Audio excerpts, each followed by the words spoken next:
Good day, friends. Welcome to yet another Word of God. Average Folks in the Afterlife, number 42. Continuing on from yesterday, in fact, got you interested in a little bit of An American in Heaven, where Melanie and her guide Sonia went on what Melanie calls a wild trip. To Iraq in the middle of a dust storm that Melanie feels is more like a snowstorm. She tells me it's always like this. It's a dusty place to start with, and the bombing just stirs it up even more. She tells me we're where the front was at yesterday, and it was ablaze with action then. Looks like we're in a street of some kind. I can see walls of dried mud or something, and the road surface is like dirt, hard packed. As we move, I see, like, trash lying around, old cans, paper, and broken bits of shit I just can't figure out at all. A mangy dog kind of shivers by. He thinks we're going to kick him, but we don't. It looks like he hasn't eaten in a month, never mind a week. I can hear cracking noises somewhere, like a whip or a firecracker or something. Then a man hurries by like we're not even there. He's got the traditional cloak-type clothing, but no beard like you think they would. Sonia says, "He's dead, can't you see?" I say, "No, how am I supposed to tell? They're brighter and their feet don't always touch the ground." "Okay, I'll watch for that," I say, not really getting the point. I look in a window we're passing. It's, dark inside, but I can just see what looks like a bundle on the bed. A bumpy bundle. A woman sits by the bed on a low wooden stool, her hair thrown back and her mouth open like she's fallen asleep with her head against the wall.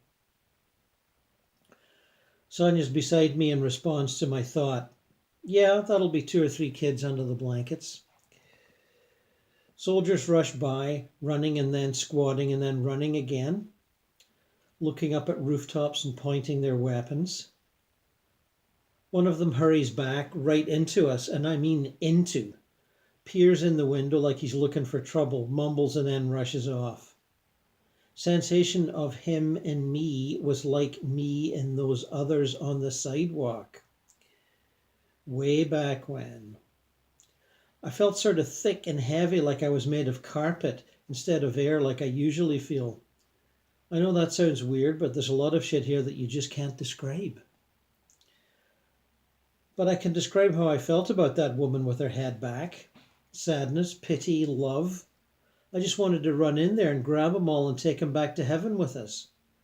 I just knew they'd never be happy here, wherever here was. Someplace in Iraq, I guess. But Sonia jiggled my elbow and indicated we should be moving along. She guessed what I was feeling, of course, but only spoke about it when we were back home safe. Not that you're not safe as a ghost in a war. Nothing can get you. Bullets, bombs, knives, whatever. But you don't feel right there. It's too fucked up. What she said was, "Mel, you just can't take people away from their hell. They have to want to go first." Of course, when it's living people and you're a ghost, that's obvious. They can't see or hear you no matter what. But as life went on, life here that is, I saw that what she said was true here too. Oh, never mind, you'll see later. Seconds later, another alley-type street, more garbage and a couple of bodies, slumped, twisted, half-burnt, one of them. Awful. Worse than one of those tacky horror flicks. Around the corner of a wall, a little square thing like a big courtyard, a mess of dead bodies all close together like a massacre or something, like they'd all been shot at the same time. I noticed that none of them had shoes or boots and knew right away that they had been stolen by whoever had shot them, and that the whole thing was some kind of payback time. Sonia made me look at one corner of the yard. There was a huddle of guys, like conferring. I wondered if they were dead. Sonia nodded and said, "Watch me for a minute." I was a bit freaked, but what could I do? She took a few steps toward them, and her clothes changed into Arab gear, all that cloaky headdress stuff. She had her back to me, but somehow I knew she'd turned herself into a guy. Not a sex change, but a looks change. She catches the attention of these guys, and heads get bowed, and a serious looking conversation goes on. I wait. I don't think they even see me. I look at the heap of bodies on the ground and then at the heads bowed in conversation. Amazing. The same people. The dead parts and the live parts. I hope you can understand this, because it's really important. Sonia comes back to me, the guys watching but keeping their distance. They didn't believe me, she said. Believe what? I asked. Believe that we're guides and can take them to heaven. Still, you can't blame them, being suspicious of every move for decades. Habit they can't give up. Oh yeah, they know they're dead all right, she told me once we're out of the courtyard. They just don't think I'm the right guy to lead them to heaven. Started asking questions from the Quran. Of course, I couldn't answer them. They were looking for a proper Muslim guide, a Sunni one. Should never have worn that outfit, made me look like a spy. A little batch of Marines come rushing by, doing their look and point routine. We turned without talking to watch them, peeking around the wall into the courtyard. They examined the heap, poked their rifle butts into a couple of corpses, looked at each other and rushed off. The Iraqi ghosts looked relieved and smiled at one another. We turned and moved on. It was still all dusty and dim, but somehow I'd gotten used to it and could see a bit better. I wondered why we didn't go through some walls. Sonia heard my thought and said we'd be invading someone's privacy, and that wasn't right. Unless they'd been killed, and we'd have a chance of retrieving them. I saw then that there were rules for what we were doing there, even in a war. I guess there was a Geneva Convention for ghosts too. We came to some major street. It was wide and strewn with garbage, broken trucks and things on fire. Things like army vehicles. Not tanks exactly, but big tough-looking things, useless now that they'd been bombed. It was like walking onto the set of a war movie and everyone had quit for supper or something. Like that war movie Eric made me watch because he was convinced it was almost nearly true. Black something... Yeah, Black Hawk Down. You ever see that one? That's the one where we got our asses kicked in Africa. The one where they called us the paper tigers afterwards. At least, that's what Eric told me, and he's really into that stuff, even now. Sonia strolled about like we were looking for a nice spot to have a picnic. I felt really weird. We'd been here for a while, and I'd not felt that bad. Not that bad for a ghost, I guess. But this busted up, bombed out crap made me feel really strange. Don't know why. Feelings here are just like feelings there. A lot of stuff that you just don't get. Sonia says she's looking for dead guys. There's some around, she just knows it. Ghosts looking for ghosts. Don't you just love it? Better than TV, I tell you. She tells me we better start looking like Americans again. Waves her hand and we're back to jeans and sweats and runners. I watch her lift off and float into one of the bombed out truck thingies. Bigger than trucks though. She looks down at me as if to say, "Coming in?" With my thoughts I say, "No thanks, I'll wait here," and in she goes. I look around like I'm almost afraid, this little girl out on her own in a war. Like, as if I can't get hurt or something. It's like the creepy feelings from Earth that you follow you here. They're like ghosts themselves. Like a bad habit, maybe. I look around, spooked by my own stupidity. Sonia reappears leading a couple of soldiers by the hand, all gored and burnt, seriously dead. Of course, they're not dead, really. I know that and you know that, but they sure don't. She settles them down beside me and introduces us. Mark and Danny. Sonia tells them to wait with me as she goes ghost hunting. I'm like freaked, wondering what the hell I'm supposed to do. Do a Florence Nightingale, I guess, but what's that all about when you're dead? You another angel? This from the Danny one. Me? No, I'm just dead, ordinary dead, nothing special about me. Mark starts to cry and Danny hugs him. What about his kids back home in Wichita? He'll never see them again. Danny tells him, it's okay, man, we'll work something out. I butt in all excited and tell them that going back to see your family's like so easy, even I can do it, a dumbass chick like me. They look at me, shocked, I guess. Danny says, you serious? I say, you bet. Get yourselves cleaned up and I'll take you. That's if Sonia doesn't have, like other plans. Then they want to know how they can get cleaned up around here. I tell them it's easy. All they have to do is imagine themselves free of all bruises, cuts, and burns. Not to mention all that cake, dirt, and crap all over them. They looked kind of cynical, like, oh yeah, really? I said, really? Just try it. Imagine yourselves all clean and nice and ready to do some visiting. Neither of them seemed to have a clue how to go about this, but at least Mark had stopped sobbing, which was a relief. They looked at each other and then at me. I said, okay, just try wishing you were neat and clean. Mark's face was first, kind of fuzzy, and then, hey, smooth. Then his hair went all neat and tidy. Danny laughed and slapped him on the back. Mark looked, what's that word? Nonplussed, freaked. He looked at his arms, and then burnt raggy cloth became clean and smooth. I shouted, see, I told you. Danny suddenly had his dress blues on, but his face needed work. I reminded him, and all the bloody bruised skin became, like fresh shaved and shiny. Sonia reappears with more dead guys, about 6 in all. They all knew each other. The next thing I knew, they're all teasing Danny for looking so sharp, like, where's the parade, dude? There's this general hilarity for a bit, with Sonia and me watching on, and eventually they're all in their blues ready to move. Sonia wants to take them to a reception centre place, like one where I went, but more for soldiers. But since I'd already told Danny and Mark about visiting families, there was some dissension in the ranks. I felt like I'd blown it, but Sonia said, no, take them to their families and then we'll hook up later. And how exactly was I going to do that? I asked quietly. Sonia made some joke about me being a trainee and reminded me that all I ever had to do was think about being with her, and I would be, and not to forget to bring the soldiers with me. No sweat, she said. No sweat, my ass. I sweated the whole way. Taking Lisa from the island to the movies for the day was a breeze compared to this. Man, I was aching to be partying somewhere, but here I was with a bunch of dead Marines in Iraq, 2 of whom I was taking to visit their families. We weren't in Kansas anymore. Toto. No, we weren't, but we were just about to go back, with Major Mel as a tour guide. Remembering Sonia's basic instructions, I took the hands of both guys and had them close their eyes.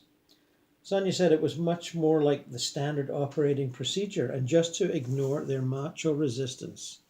I executed the Wichita, Kansas intention, and we were standing in a park somewhere with the usual park stuff happening. Both guys were amazed. Holy shit, here we are, kind of thing. Amazed like kids who snuck into a carnival. A few minutes walking about, checking out their new ghost status, making dumb faces at strangers. It was fun to see them having fun, really, especially Mark, who looked like he was headed for the psych ward a while before. Eventually he came to me as Danny was chasing ducks on the pond and asked about going back to his family. Danny said he'd stay in the park till we got back. I wasn't exactly sure what his family consisted of, but there'd be kids for sure because he'd already mentioned them. With a confidence I was like, totally faking, I told him to hold my hand, close his eyes, and think of being at home with his family. I was a bit nervous letting him lead, but it never occurred to me until later that I could have just made the move. I didn't actually have to know the family ahead of time. We opened our eyes to see a driveway and a car. A woman was helping 2 little kids get in. It looked to me like some after-school trip to McDonald's or something. A boy and a girl, both really cute, maybe 5 or 6. Mom looking a bit stressed, like she'd come home from work and had 20 things to do before bedtime. I don't know, maybe I'm just revving it up. Mark just stood there staring for a bit. It was kind of sad, really. I knew he'd be able to see them lots later, but maybe he didn't and figured this was goodbye or something. He watched his wife start the car, and I said, "We can follow them if you want." He said, "Sure." So I took his hand and said, "Float with me." He looked at me like I was weird, so I said, "Mark, we're ghosts. We can float. We can go through stuff. We can even fly." He looked like, "Oh, yeah?" I decided to float, and off we went. We caught up to the car no problem and just kind of tailed it for a bit. It was fun. I think even Mark was digging it, even though that was his kids in the car, kids that couldn't see him. I couldn't believe it. They turned into a McDonald's and parked. Amazing. Me, a prophet? Maybe that was another thing ghosts could do. I'll have to ask Sonia. We hovered, watching. The kids were excited and ran into the building while their mom locked the car doors and checked the trunk for something. The store had one of those, rubber rooms full of squishy balls, and two of them were jumping around in no time. Mom followed them in and went to the counter to order. We were standing behind her when I said, "Why don't you go in there with them and I'll wait here? Might be fun." He grinned and turned to go. I sat with the mom as she munched on her meal and looked through some bills or mail or something. Like when I was in the hospital way back when, I got this real strong feeling for her thoughts. A lot of typical mom stuff, I guess. The kids' clothes, some other kid on the street that was a bully, some friends having a party that weekend and what she might wear. And at the end, kind of as if she was trying hard not to think of it, some stuff about the war and Mark. Worry stuff. If I'd been sitting there with her, I'd have said something nice and reassuring, but from where I was standing now, I wanted to sit her down and have a serious talk. It was too sad, what with her sitting there now, sipping her coffee and staring happily. I thought, anyway, at her bouncing kids, sad, sad. Of course, I was looking at their bouncing father, Mr. Parade-ready Marine, bouncing beside them, and what looked like through them, too. At least he was laughing. Eventually the boy and girl came through looking for a Happy Meal. I stood up before one of them sat on me. Mark was right there beaming. He thanked me for bringing him. He said that bouncing thing was about the most fun he'd had all year. I spent about 3 seconds wondering why he'd been able to bounce and not, go right through, and then made a note to ask Sonia. He said they'd spent a long time putzing around waiting for the government to make up its mind about the war and then the fighting. So it had been ages since any of them had some R&R. He looked at his wife, longingly. More kind of sexual than sad, I thought, but of course I didn't ask. You know what, he looked like he wanted to drill a hole in their bed with her underneath him. I was afraid he'd insist on trying to communicate somehow and wind up frustrated and angry. But he seemed to get the ghost thing right off, as if he'd been one before and knew the ropes. I know that sounds strange, but that's what I thought. He was way too comfortable for it with everything. I asked if he wanted me to go outside so he could be alone with them, and he said, yeah, that would be nice. So I floated out to the parking lot and just kind of hovered, watching everything going on. It was really relaxing. For a moment I forgot I was dead and lending a couple of dead Marines the knowledge to go around as they made their fond farewells. It was neat just to be hanging there, seeing all the action, even if it was just the usual late afternoon suburban family routine. I wished I could have done this kind of stuff when I'm still on Earth. It would have been so much fun. Sonia says I could have done it well out of my body at night, like Eric is now. But I kept well inside the flesh, she says. I forgot to ask her how she knows that. Maybe it's just obvious. Right then I made a promise to myself I'd show Eric all this stuff. So far he'd only made it to his bedroom and was happy enough with that. I was too. Our bond had really, deepened. But I just had to get him out and flying about. It would be my gift to him. Mark appeared down below, looking more or less like a Marine coming out of McDonald's. I could see he was wondering where I was, so I floated down towards him, coming in at a low angle. His reaction was funny, saluting me and smiling. Pretty good when you think about what he must have just been through. We returned to the park and found Danny was missing. I thought, oh shit, what am I going to say to Sonia? Mark was sure we'd find him somewhere, so we began floating about the area, which I could see Mark was really digging. I had to admit it was a beautiful park, and hovering our way around, it was pure pleasure. I was just kind of hung up on my tour guide responsibilities, I guess. Well, the skinny as Danny finally showed up, a shit-eating grin on his face and a brag about some beautiful chick. No, he didn't really want to drop in on his wife. Things had been lousy between them for a spell, and his being away hadn't helped any. But he did want to see his ma and pa. So off we went to some farm in Indiana. A lady in a kitchen chopping vegetables and talking on a cell, and a guy in a barn doing, well, you know, stuff. Danny looked lovingly at them both, and we kind of wonder about the property a bit. Danny went into some woods nearby to look at some childhood thing, while Mark and I waited respectfully without knowing why. Then he said, yeah, I'm done, and we could go. I got them to hold my hands, close their eyes, while I thought intensely of Sonia. I think I was even grating my teeth. Of course, I hadn't a clue where she was, but suddenly we're standing by, like, you know, a biggish pond with palm trees and sand around it. Sonia had her back to us, bent over and feeding some carp. Later she said she was just tickling their heads. She turned around, real ladylike gracious for some reason, and said, "Hi, you made it." Boy, was I relieved. I thought I was going to be stuck somewheres with these two guys not knowing what to do.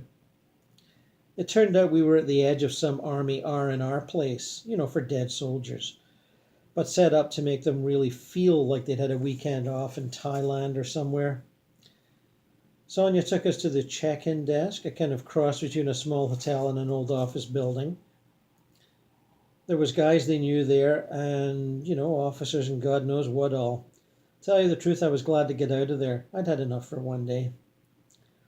When we shifted back to our level, or at least mine, I'm not exactly sure what Sonia's is. Sonia asked if I'd like more experience of that kind, and I asked if, you know, maybe I could take a rain check. She said, sure. I like that about her. No pressure, no guilt tripping. She gives you the goods and you make it, take it, or leave it. It's all the same to her. At least that's how she acts. Maybe at home with Brad, she's like, that little bitch, I could slap her, she's so lazy. But with me, it's like, hey, no problem, catch you later. I don't know, maybe she's just buttering me up for something, but it sure doesn't seem like it. What an exciting afterlife Mel's leading, eh? Now back to Eric Medhouse, another teenager, dead in heaven. And, you know, as he says, it doesn't really matter how you get there. Car accident, drugs, depression, suicide. You know, it's all about your heart and what you're ready to be curious about. So, my spirit friends, Eric's spirit friends. I didn't have a lot of friends on Earth, at least not genuine friends, but I do have them now. When it comes right down to it, we really don't have labels of friendships or best friend or acquaintance here, because we have that energetic connectedness. So everybody is my friend. There are no strangers, but it's not like I go, I'm going to hang out with everyone in heaven. I tend to attract spirits who have the same kind of work, same kinds of hobbies and interests, or the same kinds of thoughts that I do. Most of them are spirit guides like me. I promise, for real, I'm getting to that. And we talk about our work a lot. I like to do a lot of different things with my friends here. Sometimes I'll just sit around and have a pretend beer with some of them. Yes, we can conjure up a bar, and yes, they have lots of beers on tap. Sometimes I like to participate in different sports. For example, I snowboard with this kid, Antal. We make it our regular thing. I've even gone surfing on the sun. It's so much goddamn fun, and there's no need for asbestos jumpsuits or admission to a hospital burn unit afterwards. Occasionally a friend or two will go motorcycle racing with me. You know, but I usually like to do that and be on my solo. Some of my friends love nature like I do, as we, you know, go about creating places where we can enjoy it in all its glory. We go on hikes either here or in other dimensions or planets that have completely different landscapes. We also go fishing. Personally, I like fly fishing because it's difficult and I like a challenge. All these friends who are nature-related activities and who love them usually had issues getting grounded on Earth. And for me, being ungrounded as a human gave me a lot of grief in social situations. That's the great thing about nature, though. No matter if you're in a forest or by the sea, scampering across sand dunes, or climbing a snow-covered mountain, nature helps you get grounded.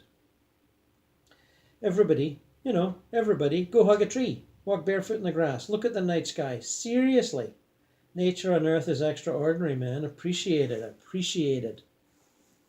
Anyway, back to my spirit community. I also have a girlfriend named Jillian. I didn't have many romantic relationships when I was a human. No more than I could count on one hand. No, one finger. Anyway, she's really hot and she's my soulmate. It's kind of embarrassing to write about this stuff, but I want to be honest and not hold anything back. When Jillian and I first met, I felt like I'd always known her. I know, sounds like a cliche, but it's the truth. I'm so comfortable with her now that I want to have her around me all the time. We didn't have to go through any courtship phase before, because, like I said, spirits know everything about each other, including what they're feeling and thinking. Jillian and I know we want to be together. I'm really grateful for that because I've never been very good at begging. Our relationship is a beautiful one and it continues to evolve.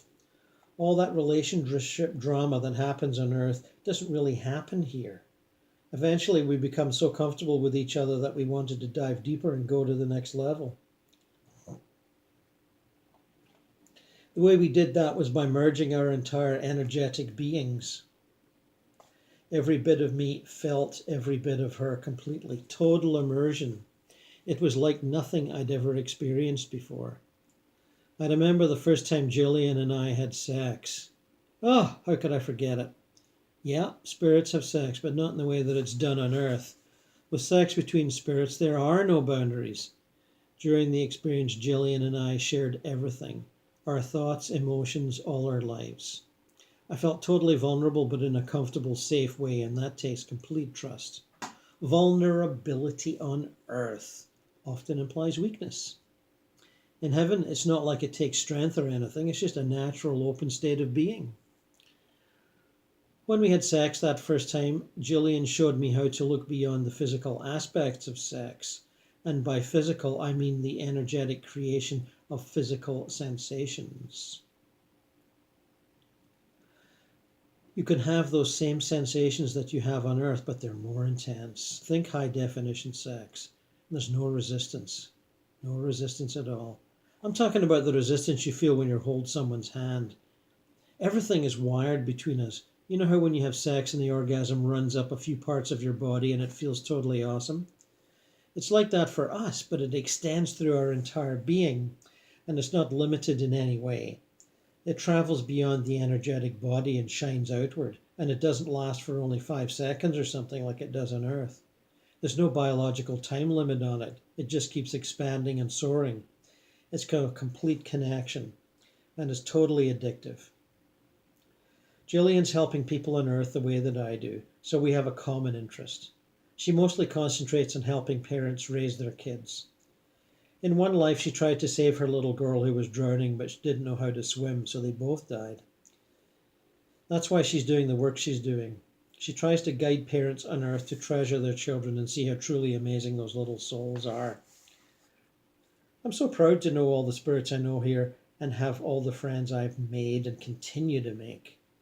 There are so many more, but I wanted to give you a sampling of the sorts of relationships you make as a spirit. And I guess to make sure you know that love and connection and friendship don't just end when you die. It continues on like everything else. As a human, I felt lonely a lot, but I don't feel that way now. Here, we don't have that illusion of separation like humans struggle with. Separation is what creates loneliness. Since we're all completely open to each other, I don't have anything to hide. That means I don't get embarrassed like humans do. Embarrassment triggers loneliness because it separates you from other people.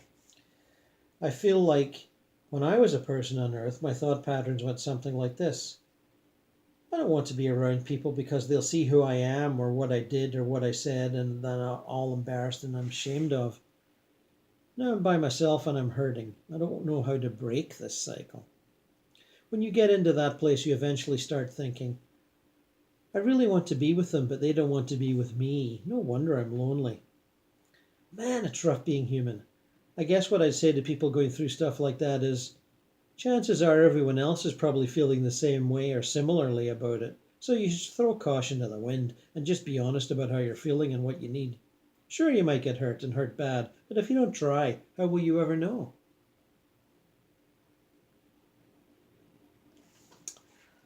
Well, some more examples of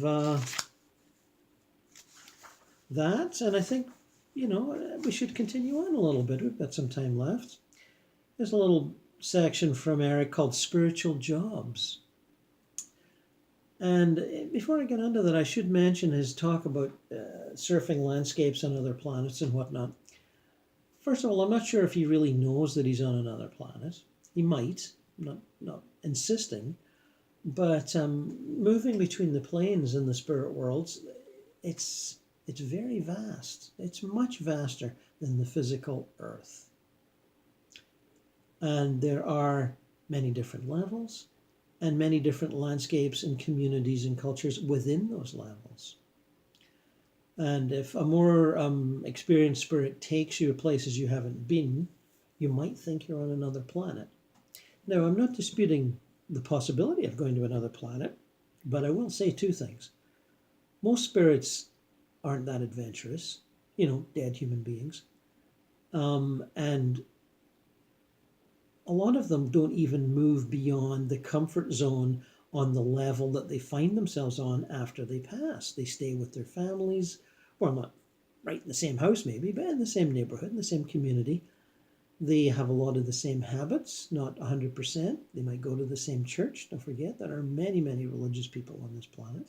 Seriously religious, even though, we see all these figures about, how attendance is down and all that.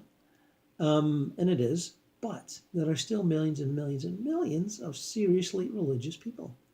And they want to continue their religion even though they're in the afterlife. And apparently in heaven. So there's a number of reasons that people don't move around a lot.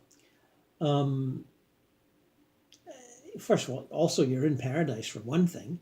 And if you've got a nice house, say, on a place that's like Hawaii and could go swimming every morning and, eat fresh fish and, have a nice beer and make love in the sunshine, there's a tendency not to want to go anywhere else, especially if there's, some theaters and some sports and, the usual amenities of a town or a small town, just a little bit away. So there are many reasons people find for not moving around, that sort of happy in paradise type stuff. But anyway, just a small point. It's interesting. There's not many people in the afterlife books that I've discovered, especially the old ones, talk about going to other planets. So Eric's valuable for that, as he is valuable for other things. Spiritual jobs. Any spirits can have jobs. Like I mentioned before, I'm a spirit guide and I'm learning more and more skills in my position all the time. Spirit guides are kind of like taxi cabs in New York City. They're really common. Some spirits are teachers, some are healers, and some are kind of the equivalent of life coaches, I guess. Yes, he's got that right. It's not like how it is on Earth, where you design your life around what work you choose, and we don't identify ourselves based on work. It's not like, who are you? And the other spirit answers, well, I'm a guide. It's more like, who are you? Oh, I'm Eric. And then, oh, and what's your passion? Well, I like to help people learn, on Earth, learn and evolve. So we identify ourselves with what we love to do more than anything else. Here, spirits are lucky that we don't have to deal with the necessity of working for a living like people do on Earth. So we don't have to try to force ourselves into a position that doesn't really fit our needs and passions. There's no external force saying something like, okay, my father was a doctor, so now I'm going to be one too. Or, I need to make a shitload of money, so I want to be a lawyer. Like I said, jobs here are internally guided. One big thing that being satisfied with at my job as a spirit has taught me that the true passion and self-love drives happiness, not wealth or prestige or whatever. What I learned from working with humans is that when they feel stuck in any situation, whether it's a job, a relationship, poor health, or whatever, is that if they don't like it and they feel stuck, then it's up to them to change it. Right? Easier said than done, though. Yeah, believe me, I feel you. People usually get stuck because they allow themselves to get mired deep down in ruts, partially of their own making. But I don't really want to imply that you're miserable because you chose to get stuck with a dead-end job or chose to have health problems or anything like that. That's not what I mean. What I mean is, even if you're stuck in a shitty situation, job, whatever, push yourself to find the support, to find things, the special things that will bring you joy and help make you progress towards something better. Whether it's taking night classes towards a degree that would one day help you get the job you enjoy more, or going outside to walk for half an hour every day so you can breathe some fresh air after sitting in an office all day, that stuff really fucking counts, even if it doesn't seem like it in the moment. Once you recognize these things, that's when you start to put your energy and focus there, and that's when shit starts to change. Of course, you have to be willing to accept what brings you joy. Believe it or not, some people don't. They're not willing to accept what could unstick them. For example, some think they don't deserve a new relationship or a new job, so they can't imagine themselves opening up to their arms and then embracing it. That's the biggest obstacle for people, but when you begin to find and focus on the steps that will yank you out of the La Brea tar pit of your dissatisfaction, that's when the good stuff starts happening. Sometimes all it takes is a time out. Take a vacation, travel somewhere, even if it's just to the next town or city. Take a break from daily life. It also might help to talk to a therapist or a friend or a life coach or your spirit guides. But my main point is this. Through my job as a guide, I've learned so much about passion and how, well, alive it makes you feel. Even if it's rough going and takes a long ass time. Find something you love to do and chase that thing, whether it's the job that makes you money or not. You could be a postal worker and then knit sweaters for like hairless cats on the side. And the sweater knitting is what ultimately feeds your soul. That's what I'm talking about. Sweater knitting for hairless cats? That's kind of Woody Allen-ish, don't you think? Spirit guides can happen here on Earth. And you start, as you go on your inner journey, you can actually be a spirit guide when you're out of body while you're still alive here. And I found that on my own journey many, many years ago. I'd be out doing something. I've written about this in other books, not that one, but other books.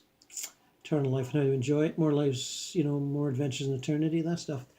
I found myself giving encouragement a lot to various freedom fighters, rebels in various epochs and countries throughout the history of the planet that were fighting the oppressive authority figure or figures, or the agents of the oppressive authority figures. I was always showing people how to hide under floorboards and inside walls and in attics and holes in the ground and all kinds of stuff. Sort of thing that you would probably see in a movie or mystery or thriller. But there I was encouraging them, giving them little tips as they were on the run. And of course, I'd had that experience of being a freedom fighter myself, hundreds and hundreds of years ago. And I saw the value in it as a life lesson to fight oppressive, demanding authority that has no right to your life, liberty, and pursuit of all the varieties of cheesecake that you can stuff in your mouth.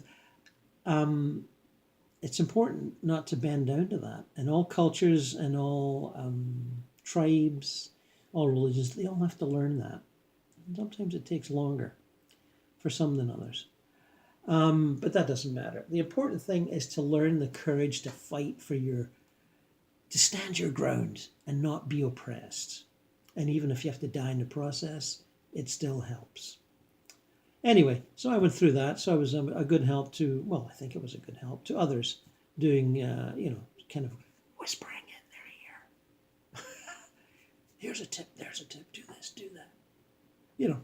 Anyway, it was interesting because I kept having all these incredibly exciting sort of memories of lucid dreams where I'd be just about almost getting killed myself.